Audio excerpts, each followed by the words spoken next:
hari ini menguatkan iman kita masing-masing. Kebagian saat ini dilayani oleh pendeta Nyonya Atu Kliau.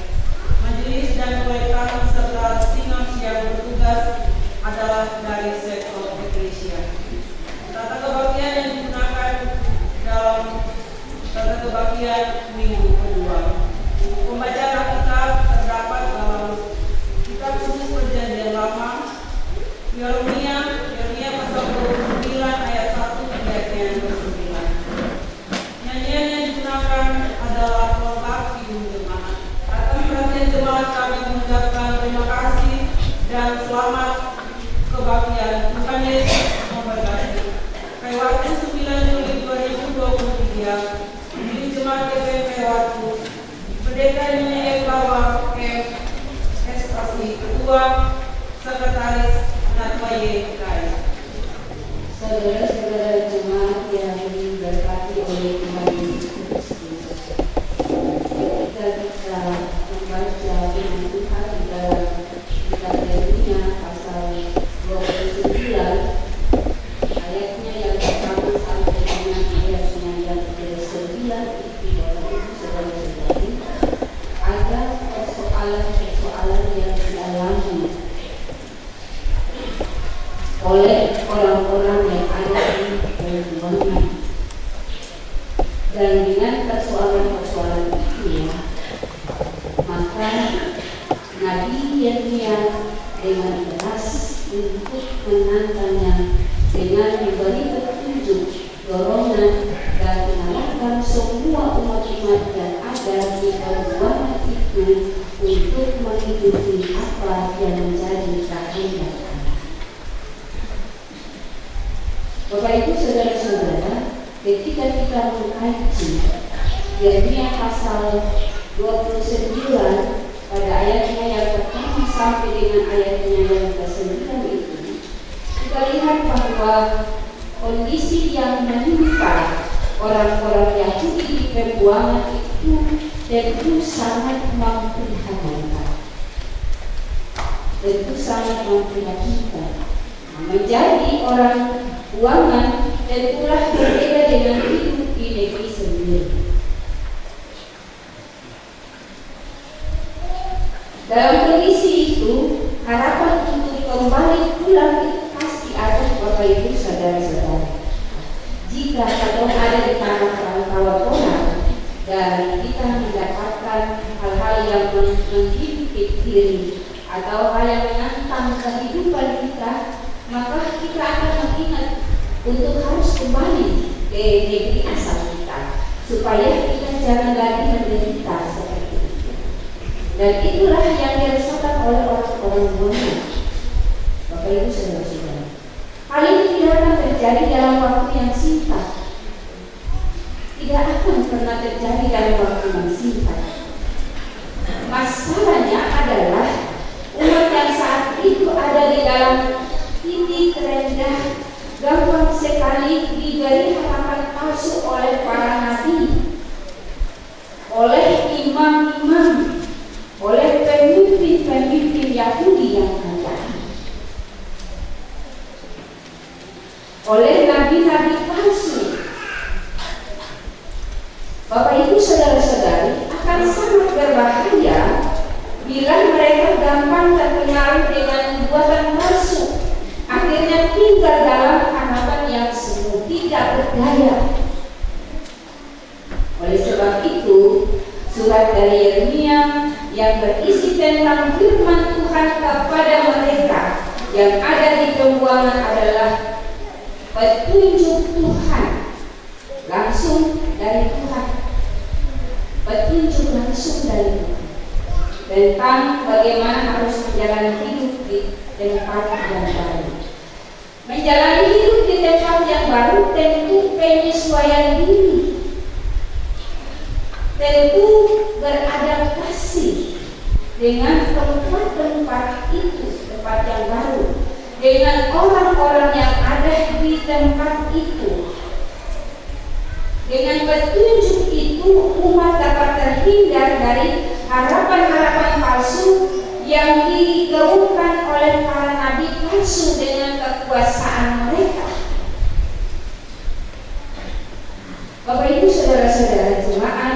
yang dikasihi oleh Tuhan Yesus. Ada seruan yang dikatakan oleh firman Tuhan, dan seruan untuk bangkit dari keterpurukan dengan cara tinggal menetap, meneruskan keturunan, dan mengusahakan kesejahteraan di tempat mereka berada, tidak hanya dilihat sebagai suatu upaya untuk bertahan hidup. Bapak Ibu saudara-saudara jemaat, di perjuangan atau di Babel itu mayoritasnya adalah pertanian. Mereka yang hidup di situ adalah orang-orang yang bekerja sebagai petani, yang bekerja sebagai nelayan. Dan karena itu, para pemimpin, para nabi-nabi yang punya kuasa, yang punya jabatan itu, mereka tidak mau hidup di situ. Mereka mau hidup atau mereka mau untuk duduk di kursi raja, dan mereka dilayani oleh para pelayan yang melayani mereka. Dan ketika Tuhan menyatakan petunjuk ini, Bapak Ibu saudara-saudari, Tuhan menyatakan hal ini, maka mereka juga, maksud Tuhan adalah mereka didorong supaya mereka juga bekerja. Di dalam ayatnya yang ke-5 sampai ayatnya yang ke-7 itu menyatakan bahwa mereka harus mendirikan rumah, mereka harus mengusahakan tempat, mereka harus bekerja, mereka harus berdoa. Kalau mereka ada di tempat itu, tetapi jika mereka tidak melakukan hal-hal itu, maka mereka tidak akan pernah hidup. Dan karena itu Tuhan menyatakan itu supaya mereka hidup bersama-sama dengan orang-orang yang ada di pembuangan. Ketika mereka ada di pembuangan, Bapak Ibu saudara-saudari, mereka lalu menyatakan mereka punya jabatan itu. Mereka harus hidup merendah. Mereka harus bekerja sebagai petani. Mereka harus bekerja sebagai nelayan, supaya mereka hidup. Dan bukan hanya mereka hidup, tetapi mereka harus membangun relasi mereka bersama-sama dengan orang-orang yang mereka anggap bahwa mereka lemah, mereka rendah itu di pembuangan. Mereka harus merasakan apa yang dirasakan oleh orang-orang pembuangan. Bapak Ibu saudara-saudara jemaat yang diberkati oleh Tuhan Yesus Kristus, ada beberapa hal penting yang dapat dilihat di dalam firman Tuhan tadi. Ada 4 hal penting, yaitu pada ayatnya yang ke-5, yang ke-6, ayatnya yang ke-7, dan ayatnya yang ke-8 dan ke-9. Ayatnya yang ke-5 itu Bapak Ibu saudara mengandung pesan bahwa mereka akan lama tinggal di Babel. Oleh sebab itu mereka harus punya tempat tinggal sendiri. Oleh sebab itu mereka harus bekerja untuk hidup,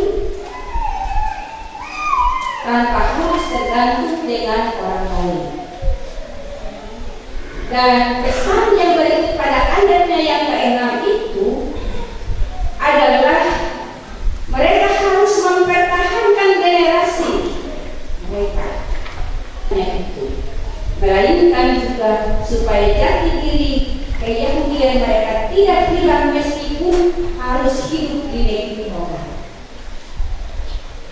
Bapak Ibu saudara-saudari yang dikasihi, dalam ayatnya yang ke-6 ini kita pahami jangan jauh, Bapak Ibu saudara-saudari, jangan jauh. Mari kita pikirkan saja yang terjadi dalam kehidupan kita setiap hari. Kalau kita ada di tanah perantauan orang, tentunya saja apa yang menjadi budaya kita orang Taiwan tidak akan pernah hilang. Apa yang menjadi sikap kita orang Taiwan tidak akan pernah hilang.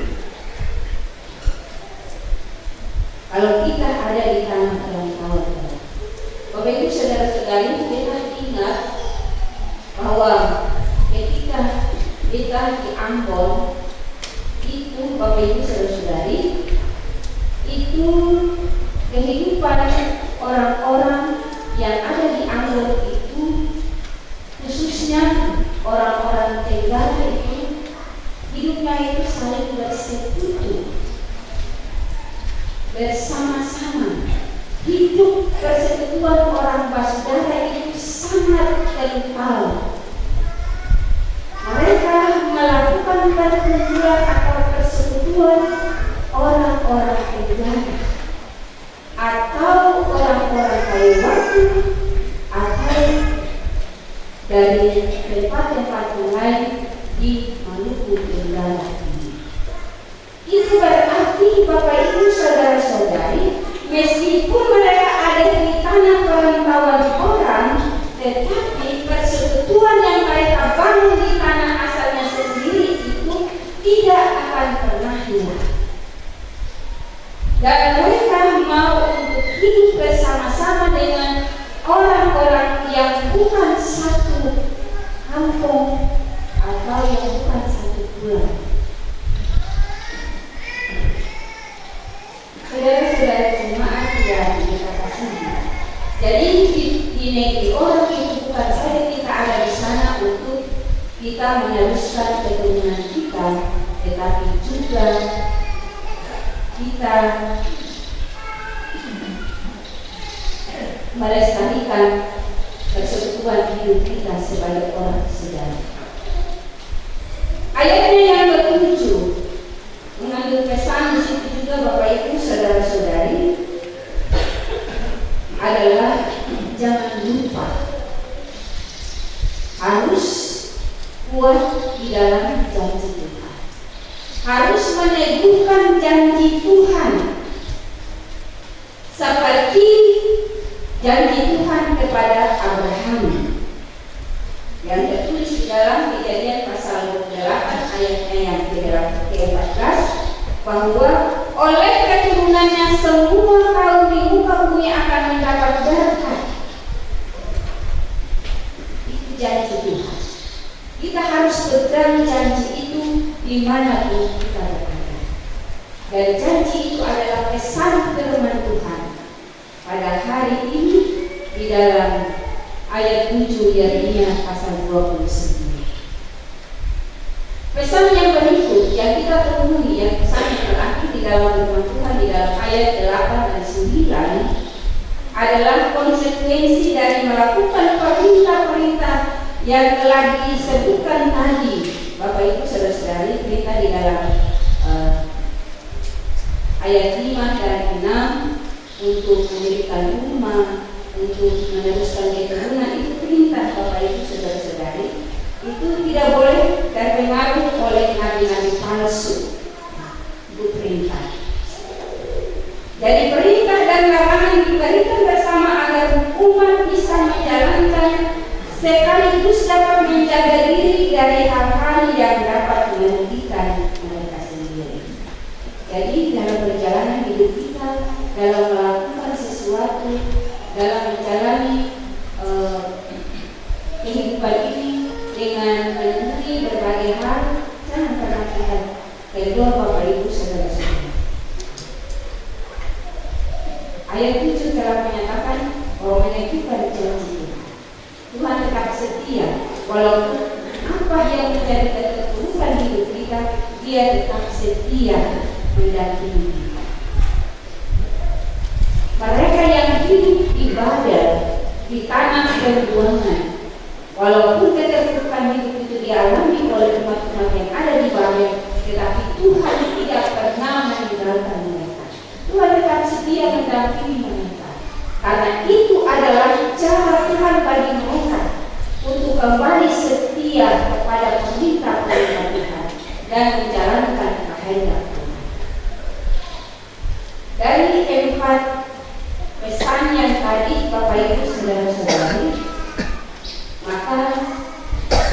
kita dapat menentukan pikiran sentral dari bacaan kita.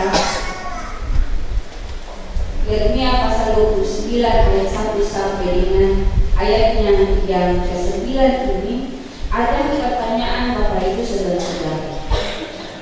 Ada pertanyaan bahwa apa kehendak Tuhan bagi umat? Sebetulnya apa kehendak Tuhan bagi umat? Atau apa kehendak Tuhan bagi gereja di masa ini, di masa sekarang? Konteks umat di perbuatan memang dimaknai sebagai hukuman atas perbuatan mereka sendiri yang tidak setia kepada Allah. Dengan kata lain, mereka telah menerima ganjaran dari perbuatan mereka. Namun pada titik itu kesetiaan Tuhan tetap ditunjukkan kepada umat melalui surat dari Yeremia yang sesungguhnya adalah memberi petunjuk hidup baru bagi umat.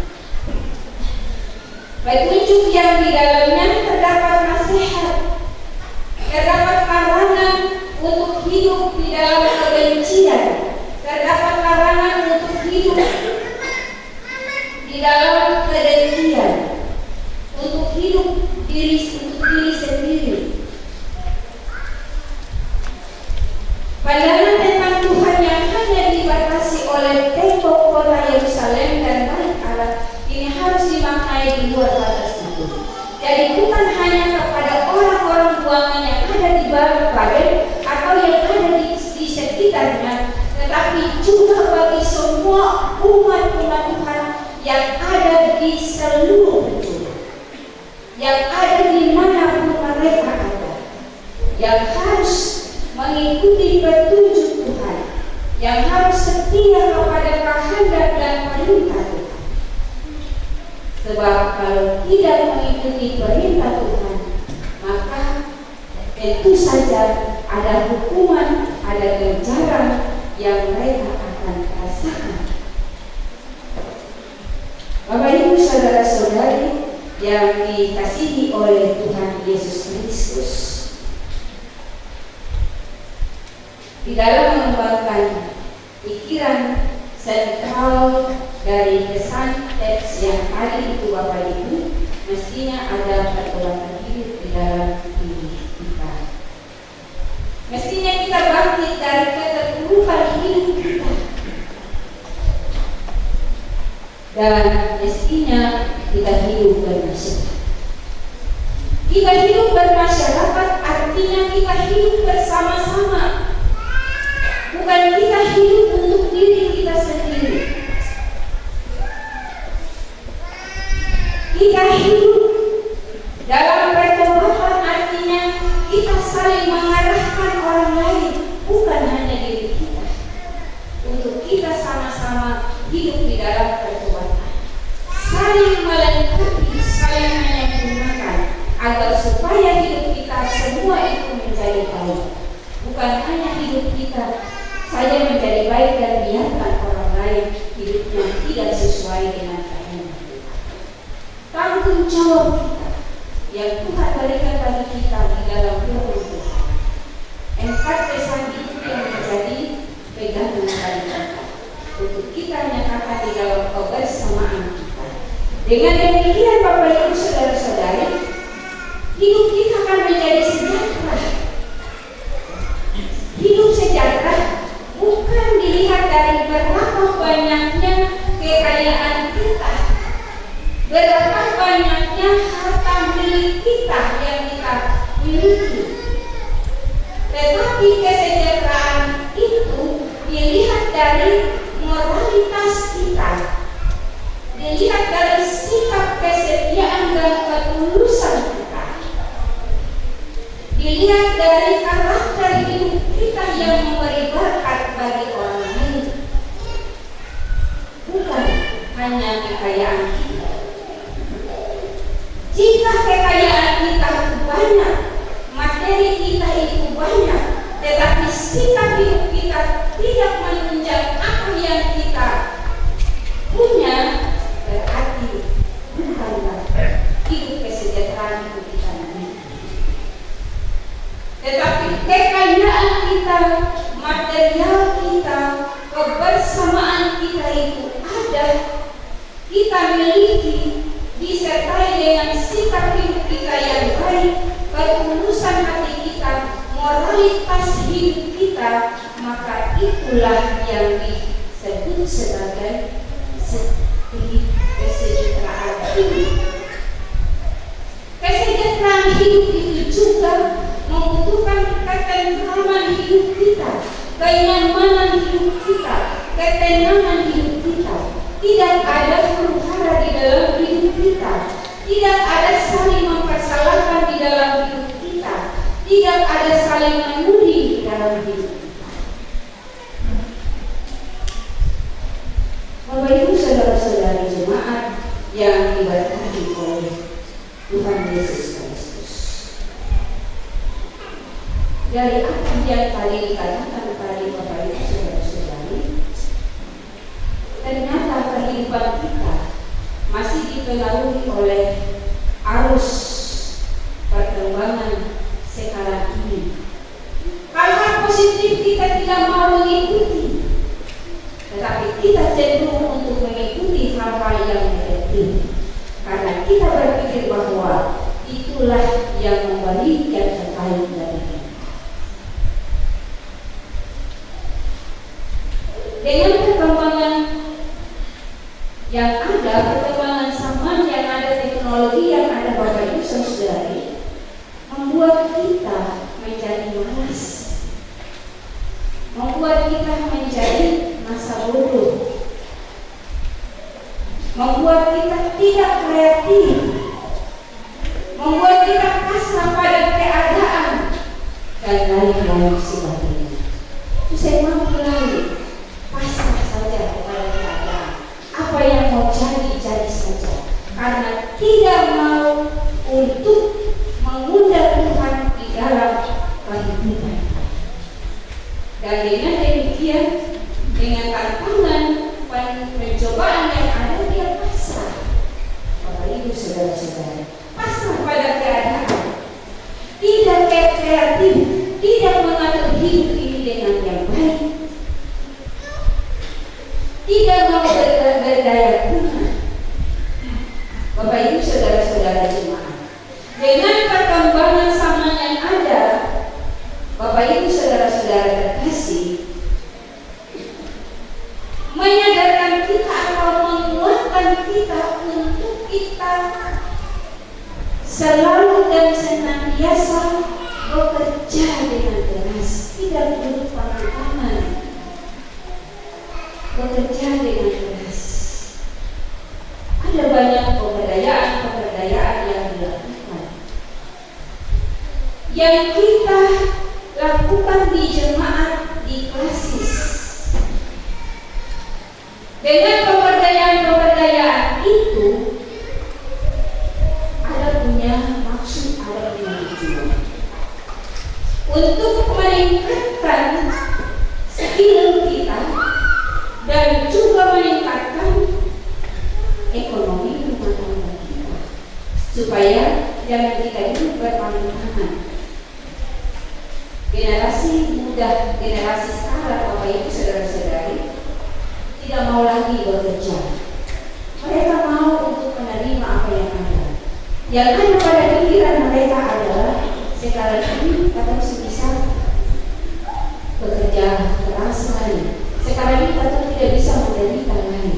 Atau dulu saja semua jadi, semua ada. Atau bermain HP, ada petunjuk ini atau itu saja, semua ada. Instan. Kita tidak mau berusaha, kita tidak mau bekerja. Sekarang ini Bapak Ibu saudara-saudari, tidak ada lagi gotong royong lagi di antara kita. Kalau hidup gotong royong yang dimaksudkan beta saat ini adalah kalau dengan bahasa daerah Bapak Ibu saudara-saudari, daerah atau bahasa itu tidak ada lagi kebersamaan itu. Yang ada hidup gotong royong itu cukup saling membantu. Mereka bantu ini, tapi ada imbalan juga. Begitu saudara-saudari yang dikasihi, bagaimana hidup kita memacu? Pada saatnya nanti kita menemui hal-hal yang menyulitkan hidup kita, sulit untuk kita melangkah. Mari kita belajar dari orang-orang yang ada di Tuhan. Itu adalah cara Tuhan bagi mereka. Untuk mereka harus mengusahakan hidup mereka. Mereka harus bekerja, membajak tanah. Mereka harus ada di laut untuk mencari ikan demi kesejahteraan hidup mereka. Mereka harus diajak untuk bersama-sama hidup bermasyarakat, bukan untuk kepentingan mereka sendiri. Bapak Ibu saudara-saudara jemaat, ketobatan dan perbaruan diri, kalau kita baca di dalam surat Yeremia ini sebagai petunjuk baru dari Tuhan kepada kita, bahwa selalu ada jalan meski di dalam kesulitan. Selalu ada jalan meski ada kesulitan.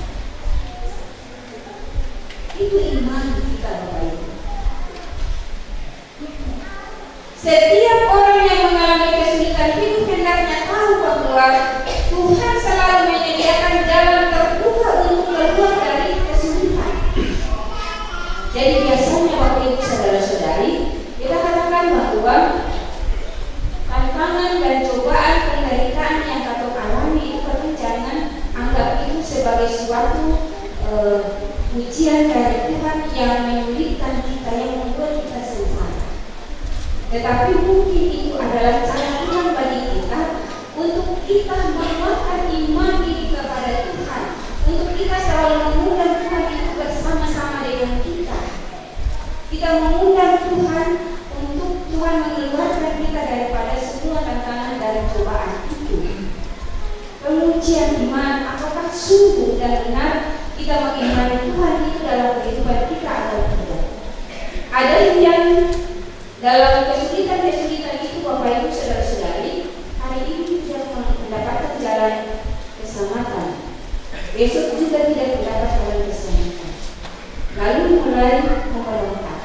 Tuhan itu peduli terhadap orang lain, tetapi tidak peduli terhadap kita. Ada yang kita menderita, tetapi Tuhan tidak membuka jalan keselamatan untuk kita. Bapak Ibu saudara-saudari, ada waktu Tuhan untuk membebaskan kita. Dalam hubungan doa kita pun Tuhan mendengar dulu, Tuhan menjawab dulu, Tuhan melihat hati kita dulu, pikiran kita dulu, apakah benar-benar sungguh atau tidak. Jangan sampai ada persoalan dalam hidup kita yang membuat perilaku hidup kita sendiri, dalam kita mempersalahkan orang lain. Dan itu harus dilihat dulu oleh Tuhan. Dan karena itu Bapak Ibu saudara-saudari, bukan Tuhan tidak menjawab, tapi Tuhan akan menjawab Bapak Ibu saudara-saudari. Yang berikut, pelayanan bagi mereka yang terbuang. Bagian ini agarnya lebih difokuskan kepada para pelayan. Pelayanan bagi mereka yang terbuang ini difokuskan kepada para pelayan. Perangkat pelayan khusus maupun badan-badan pembantu pelayanan di jemaat. Bapak Ibu, toko Yeremia dapat menjadi panutan di mana suara kenabiannya ternyata tidak terjadi hanya di Yerusalem dan berhenti setelah orang-orang itu dibawa ke Babel, tetapi terus berlanjut ketika mereka sudah berada di luar. Peringatan nasihat dan larangan itu tidak boleh berhenti meskipun ganjaran sudah terjadi dan dirasakan umat akibat tidak mendengar suara Tuhan. Bapak Ibu saudara-saudari, ini adalah ini difokuskan kepada pelayan dan badan-badan pembantu pelayan untuk setia mendampingi setiap orang yang ada di dalam persoalan hidup. Seperti Nabi Yeremia. Karena ini telah terjadi pada diri Nabi Yeremia, maka kita harus belajar dari Nabi Yeremia untuk menjadi pelayan dan membantu pada pembantu pelayan yang setia untuk mendampingi setiap orang yang ada di dalam pertemuan.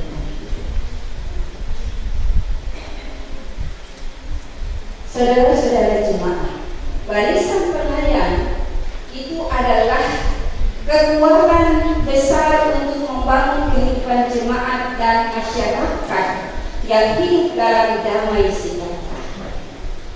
Barisan pelayan artinya, Bapak Ibu saudara-saudara, persekutuan pelayan. Bukan pelayan yang berdiri sendiri, tetapi pelayan yang bersatu. Pelayan yang memiliki komitmen pelayanan yang berjalan bersama-sama.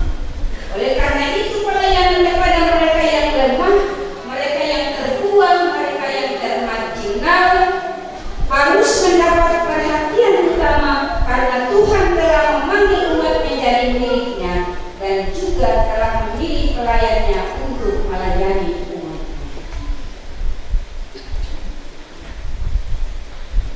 Sebagai pelayan dia tahu tanggung jawab, dia tahu kewajiban Bapak Ibu saudara-saudara untuk melaksanakan tanggung jawab pelayanan, pastoral, konseling, pendampingan. Tetapi ada kalanya ada umat yang tidak mau untuk didampingi. Misalnya seperti pemimpin-pemimpin,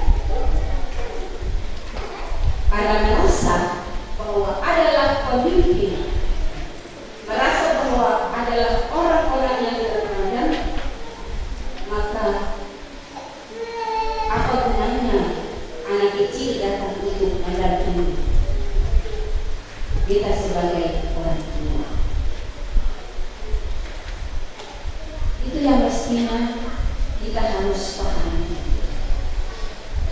Sebagai orang yang kecil dalam pelayanan pekerjaan Tuhan, dijadikan Allah sebagai alat di dalam tangannya untuk melayani umat ini dan juga menata layani setiap tanggung jawab pelayanan yang ada di dalam diri dan jemaat ini.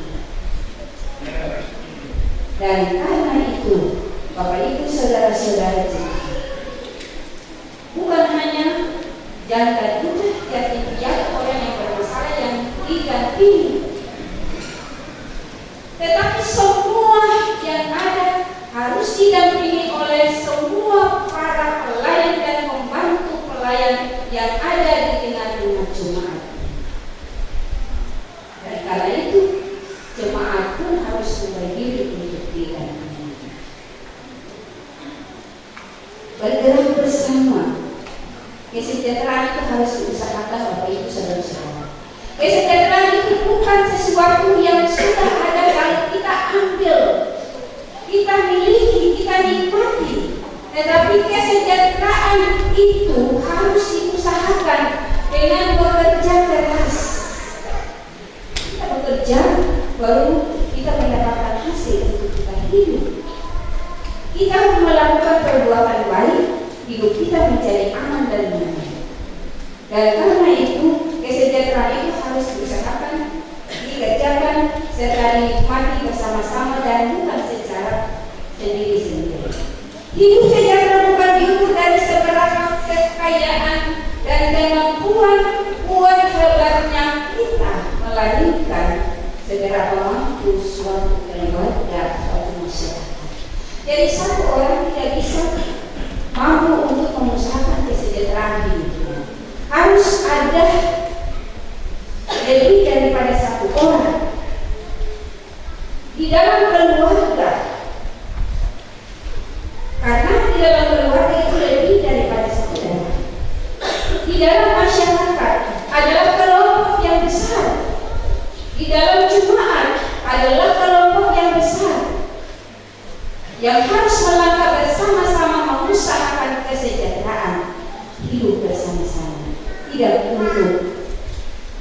sendiri-sendiri. Dan yang terakhir, tetap waspada. Tetap waspada. Perkembangan teknologi memang menunjukkan kemajuan manusia. Seperti yang tadi sudah dikatakan,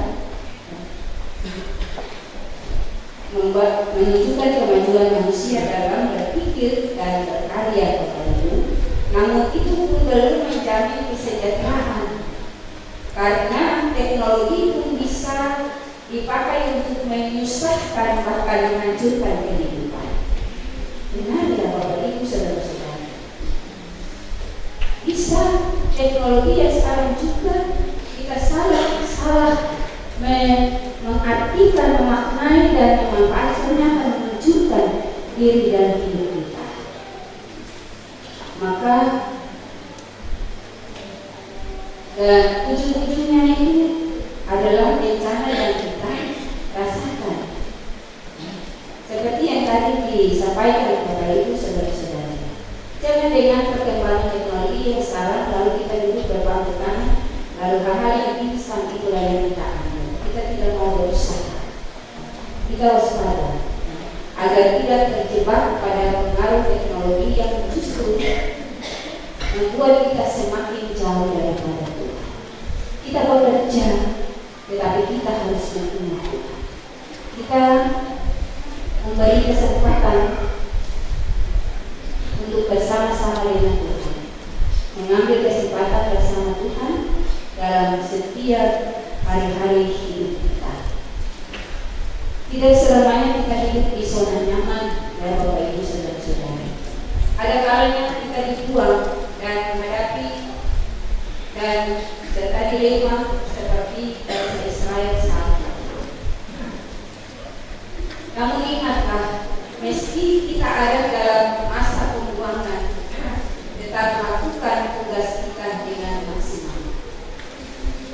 Bapak Ibu nanti kita lagi ya, bahwa memang saat sekarang kita ada dalam masa pembuangan,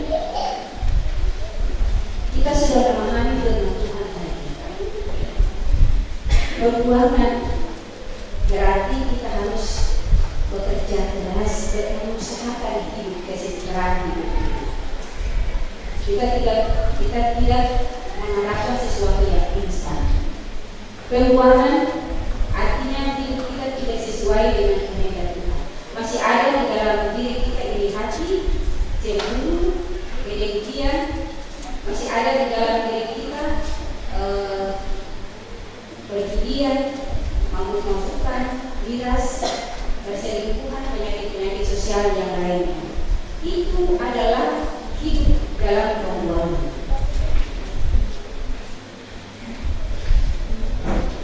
Meski kita ada dalam masa pembuangan seperti itu, marilah kita tetap melakukan tugas kita dengan maksimal. Di tempat kita bekerja, kita harus memuliakan nama Tuhan sebagai apapun kita, dan pemimpin kita saat ini tetap hormat dan bekerjalah untuk kemuliaan. Ingat bahwa di Babel para pemimpin, imam-imam juga terbuang di sana karena mereka memakai jabatan mereka untuk menguasai dan menindas umat. Bukan karena apa yang menjadi kekayaan mereka, tapi karena kebijakan sikap perilaku yang menindas. Karena itu keterbuangan mereka adalah cara Tuhan bagi mereka untuk hidup bersama, bekerja bersama, mengusahakan kesejahteraan hidup bersama-sama dengan orang-orang yang ada di Tuhan. Kiranya Tuhan Yesus memberkati kita semua untuk tetap memahami sabda kebenaran yang ini, dan kita juga bisa mampu melakukan dalam kesejahteraan kehidupan. Amin.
yang kasihanilah kami, jawablah menurut kuasa-Mu.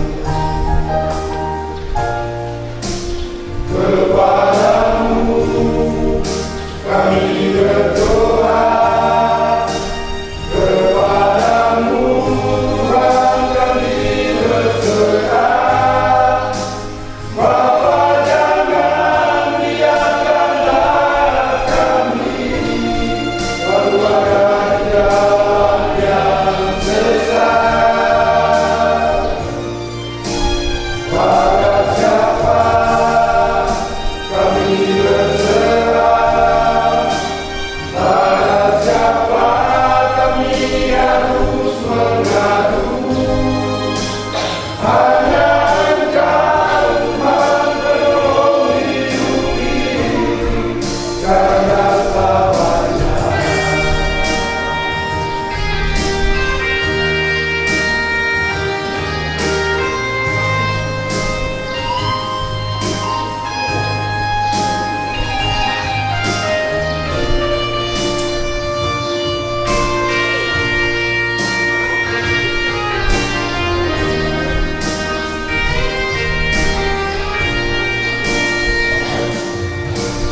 Baik yang telah kami perbuat, tetapi tidak dihukum.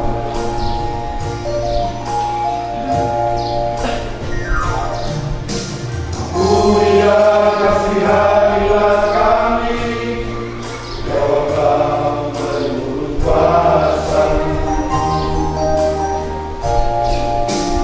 Kepadamu kami berdoa, kepadamu Tuhan kami berserah.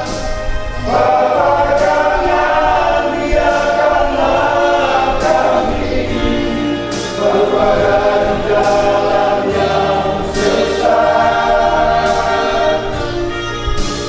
Pada siapa kami berserah, pada siapa kami harus mengadu.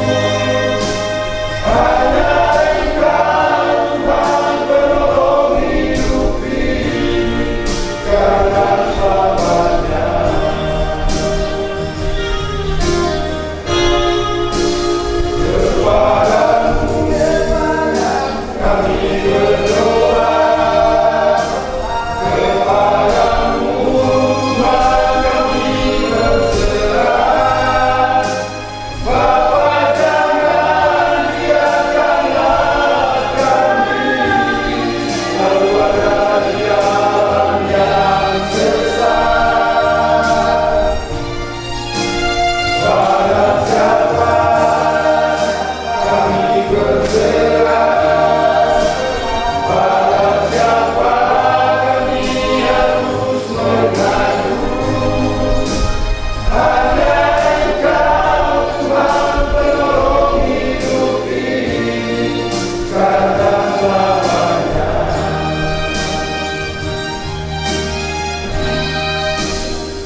saudara-saudara jemaat, hari